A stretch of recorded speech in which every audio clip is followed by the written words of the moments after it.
welcome to the I Ching Cafe. My name is Belinda Davston and it is our monthly overview for the I Ching for the month of August 2022. Thank you to you if you are returning, and of course welcome if you are new to the channel. Thank you for being here. Last month, July 2022, we had a locked hexagram. We had hexagram 17 following, calling us to pay attention and focus on what is calling us forward, on just trusting the process and putting one foot in front of the other, stepping on the path as the path emerges, and letting go perhaps of our attachment to knowing how it's all going to pan out, because we seldom have that perspective. So how was your month? What were you following? What guided you forward? What was the inspiration, your inner purpose, your higher calling that kept you focused on what you need to do, one step in front of the other? And so please do share any comments as you went through the month, what that inspiration might have been for you. Right, so looking into August 2022, I must say when I cast the coins for this month and I looked at the hexagrams, they were not what I expected. But isn't that what life is all about, right? We have these expectations of what's going to be happening, the flows of change, the energy around us. And then we realize that actually it might be different. And given everything that's going on in the world right now and all the flows of change around us, I thought we were going to have a very different outline. So join me right through to the end as we unpack what we should be focusing for this month to maximize our flow, maximize the opportunity we have to grow, to prosper, to see where it is we need to go next, to do the next best thing as we move forward. Okay, so let's get into it. So our first hexagram for this month, okay, is hexagram 57, the gentle. Okay, so the gentle is a doubling of wind. In our last weekly, we had doubling of water. Here's doubling of wind, the wind trigram on the top, the wind trigram on the bottom. Okay, intensifying and focusing our attention on the qualities of wind or wood. Okay, so those are the two elements associated with the trigram, is wind and wood. Both make progress slowly and gently by penetrating through the path they need to follow, penetrating through the difficulties, through the challenges, like a shoot of a plant goes down and it finds its way and it grows and it forms that beautiful taproot, like the wind moves sand one grain at a time to form the magnificent sand dunes. The idea of this hexagram is that we achieve something by going slowly, by supporting, by making progress, by really just being persistent in that wind blowing consistently every day. Okay, so this is not a hurricane on day one and doldrums on day two. This is about penetrating and persisting and enduring and finding ways around the problems and understanding them deeply, that taproot going down deep and penetrating and persisting and growing. Okay, so what we want to focus on this month is working through the challenges of the month in this way. Okay, there are 64 different ways we can work through a challenge. This one says we do this by being patient, persistent, and enduring. Okay, we delve deeply, we pursue the line of thought fully, deeply. We are really immersed in being patient and supportive of the things that are happening around us. Okay. For us that are impatient and want to push and drive forward this month, that's where we'll get blocked. Okay, that's not where the focus is. And of course, trust your life. Trust the processes that you are going through and what you need to do, which may differ indeed and would differ from our general overview for us all. Okay, so this month, our focus is on the flow of focusing on persistence, patience, diligence, support, endurance, going through and moving that grain of sand, moving the next grain of sand, moving the next grain of sand, and supporting the process. The other aspect of this hexagram is this idea of the taproot that I've alluded to, of delving deeply into the hidden issues, into the deeply embedded processes. And so this hexagram comes to help us to, with that taproot seeking water, right? You can just see this kind of time-lapse image we might have seen on a David Attenborough documentary of this taproot going down and seeking out where is the nourishment? Where is this thing that we need to understand? Delving deeply, thinking deeply, and really working with bringing that then to the surface. So let's get into our changing lines for the month. Remember that because we're doing the monthly, I do a timing bracket, right? So there's 2 changing lines for this monthly overview, and that means it divides the month up into thirds. And at a later I Ching 101 series video, I'll talk more about how this actually works so that you understand the logic behind what I'm saying to you now. But it divides the month into thirds. Okay, so our first period between the beginning of the month and the first changing line is the 10th of August. All right, so that's our first phase. And then our second phase, where that first changing line is like reached its maximum energy, we now start moving into our second changing line. So from the 10th to the 20th of August, we start moving into that second changing line. And then from the 20th to the end of the month, we start to see the outcome hexagram really manifesting and fulfilling and really reaching its zenith, as it were. Now, that's a guideline. There is no fast rule. It's just to help us create a construct of how this flow might work. You might experience the lion's energies full throttle right from the beginning of the month, and they're with you the whole time, or they're with you in a different sequence. Just be open to what is the biofeedback that you're getting in the process throughout the month. Okay, so let's have a look. Our changing lines are on the first and the second position. So let's get into our first changing line.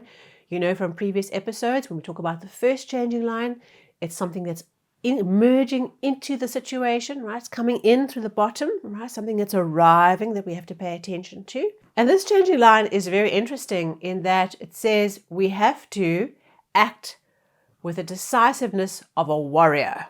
Okay, so now that's quite interesting because that whole idea of being a warrior, okay, moving forward on the battlefield, is quite different to this idea of this gentle, calm, accumulating, moving things around, delving, gentle whole idea, right?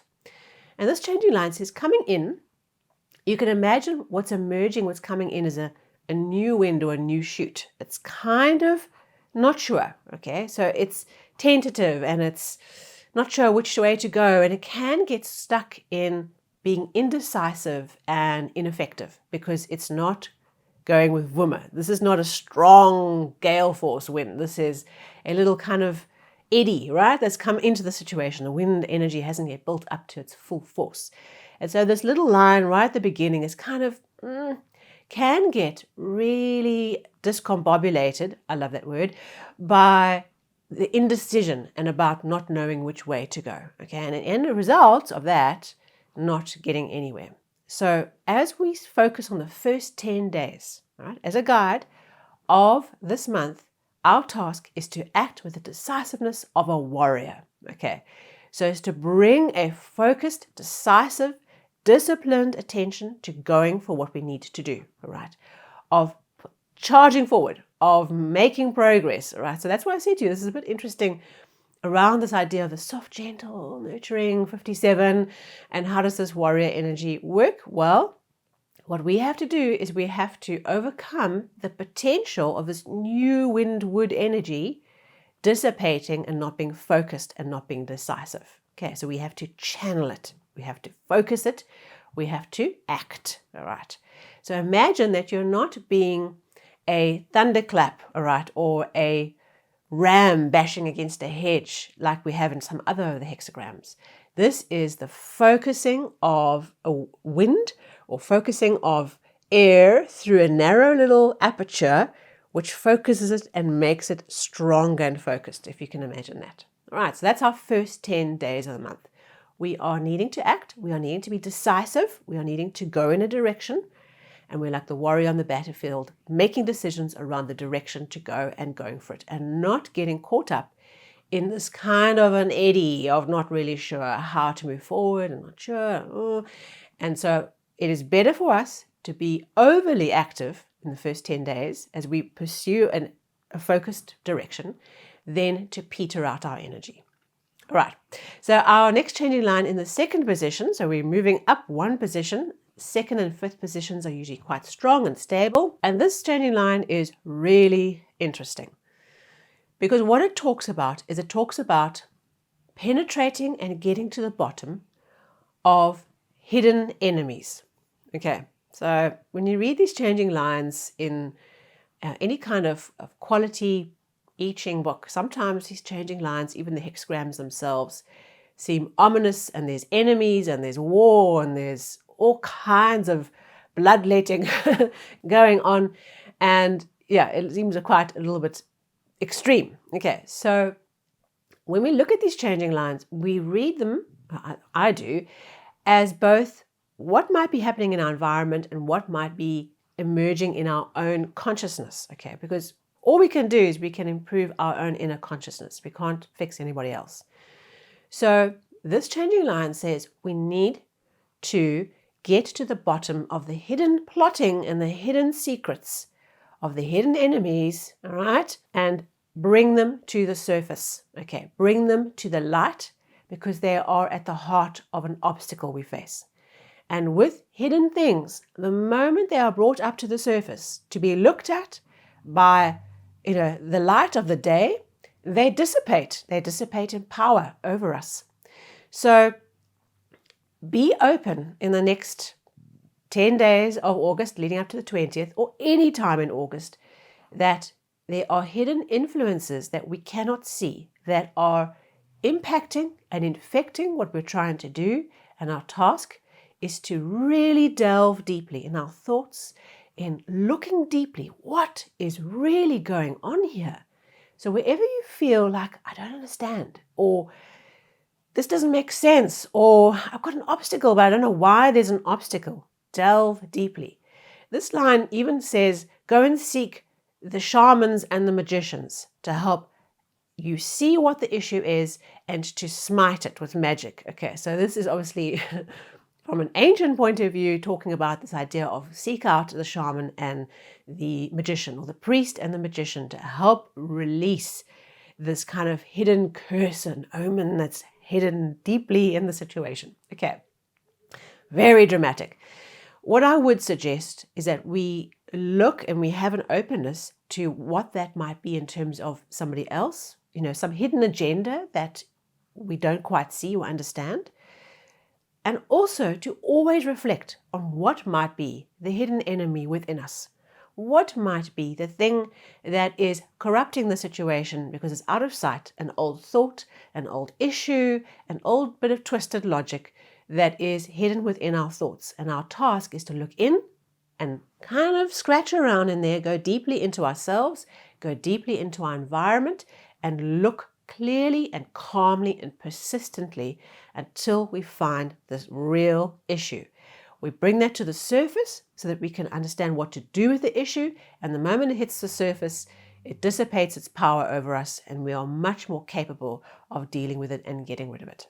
Okay, so very interesting, very specific. That is what the changing lines do, is they do bring our attention to something very, very specific that we need to pay attention to. Okay, let us bring the hidden enemies and the hidden issues and the secrets, okay, to the surface, right?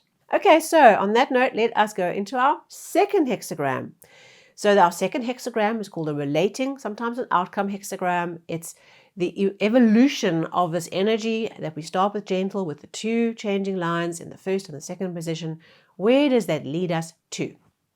And we get, for this month, hexagram 37, the family. Okay, so this hexagram refers to any type of group or tribe that works or lives together. Okay, this could be your work tribe, this could be your home tribe, this could be a community that you're a part of, your church, your spiritual groups, your meditation groups, whatever you belong to. There's like a tribe for you. Our focus in August must be on our tribe. Okay, and what this hexagram calls us to do is to seek to bring harmony and order and happiness into the family. Okay, whether that's work family or home family. So a family, when you read through this hexagram, it's very patriarchal in terms of the father at the top and the mother and the structure of the boys and the girls. But what it really talks about is it brings to our mind what happens when the family is at peace, when the mother and the father are orderly and in harmony with each other. the rest of the family benefits. Okay. When the family is in harmony with each other, the rest of the wider tribe benefits. Okay. The rest of the clans benefit. And so we are being asked to pay attention to the family, work family, home family, creating order, creating harmony, and making sure that everyone knows their job. Because in a family, when you have people pushing above their weight in power in the family, as it were, we have problems. Okay, the order is disturbed. All right. So we take the example of the patriarchy, right? Not that I'm subscribing to it. I'm just saying, let's just look at it as a concept, not necessarily a reality. You have a father, head of the household. You have a mother who's supportive, who's the caregiver. Then you have the sons who have priority over the girls.